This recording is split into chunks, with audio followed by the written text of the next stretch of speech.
Jewish online magazine, the series of the golden age of Ilford Jewry, and our special guest today is Jerry Goldstein. Thank you for joining Jewish Online Magazine.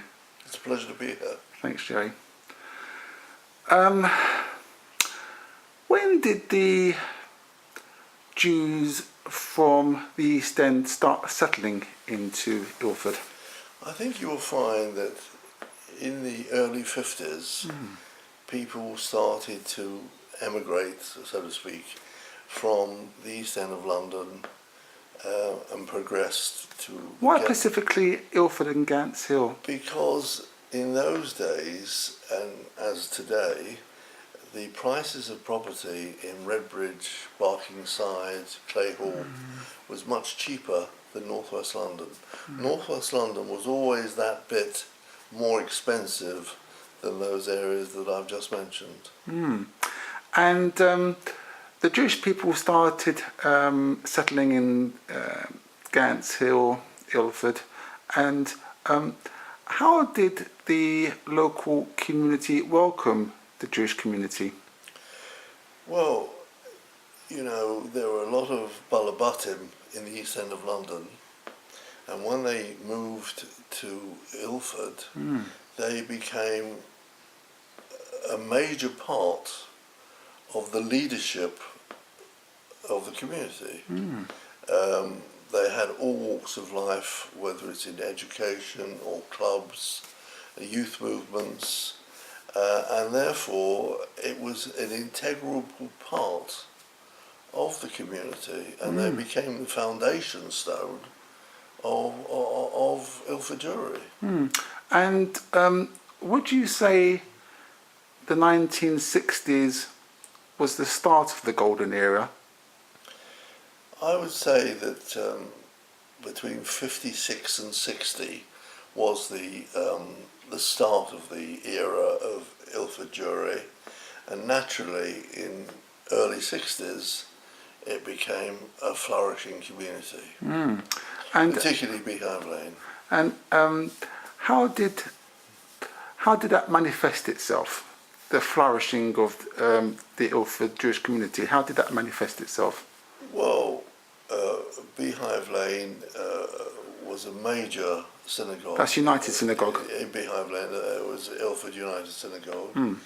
It was a district synagogue in those days, and as it became larger, it became a constituent synagogue. Sinclair House was formed for the elderly. The clubs were there, Ilford Jewish Club, which was founded by Dr. Sidney Gold, the late Dr. Sidney Gold, became very successful.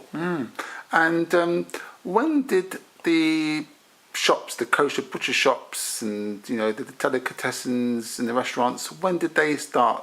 I would say in the early 60s. Can you tell me about the very famous Sharon restaurant? The Sharon restaurant was one of the iconic, one of the major restaurants in London. It was there for about 20 odd years, and then something happened within the family.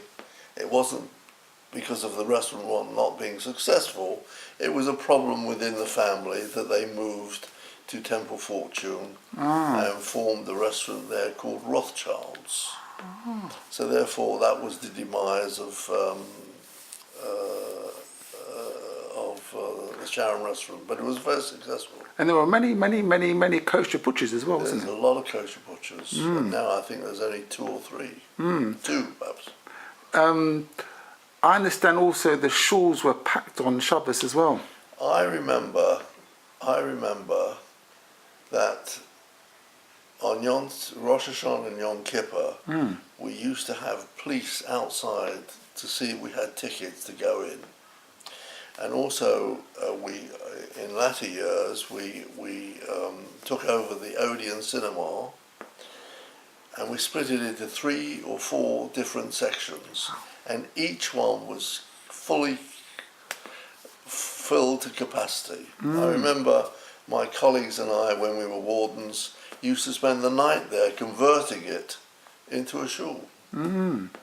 And can you tell us, Jerry, why it was decided to open up a Jewish school?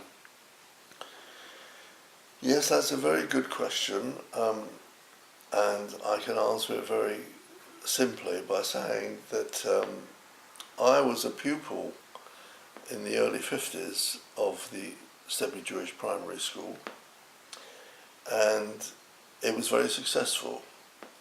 But as the years went on, and particularly in the early 60s, the numbers started to dwindle. And the governors at the time, particularly Mr. Tom Phillips, who was the chairman of the governors, and also he was the general secretary of the Jewish Board of Guardians in those days, was now Jewish Care, decided that unless they did something about it, they would have to take in non-Jewish children. And it was the policy of the governors at the time not to do that.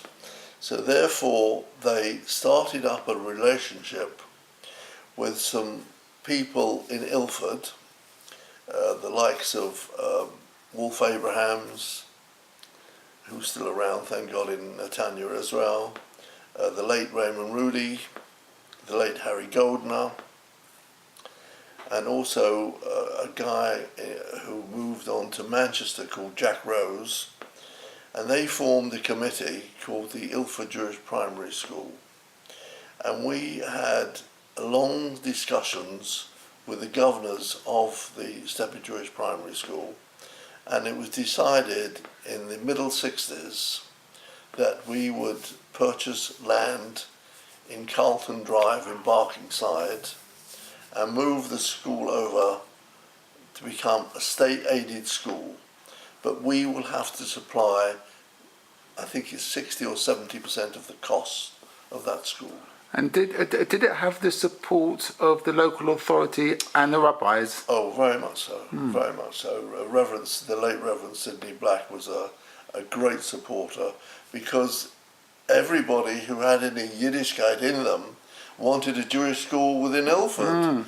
And here we had a ready-made school, a ready-made headmaster in the late Stanley Roslin, who came over in 1971, and the building officially opened in September 71. I understand it was very, very popular with Jewish children. It was very hard to get into. We were given an ultimatum as governors of the Ilford Jewry Primary School that we would be allowed to house 280 children. And truthfully, at the beginning, we were very worried, because the ultimatum was very simple and very clear by the Redbridge authorities, that unless we found 280 children, they would give us 6 months and they would fill it with non-Jewish children. And to our amazement, we were oversubscribed so many times, it was just unbelievable. And in fact, at one stage, I think the school reached 800 children. And now the school is being transferred. It's been sold, the actual building in Barkingside in Carlton Drive has been sold to a Hindu school. And September 2013, they're opening a new building on the site of the King Solomon's High School, also in Barkingside, which will be all in-housed as a primary and secondary school on the same site. Okay. Thank you, Jerry, for part one, and we'll be back soon.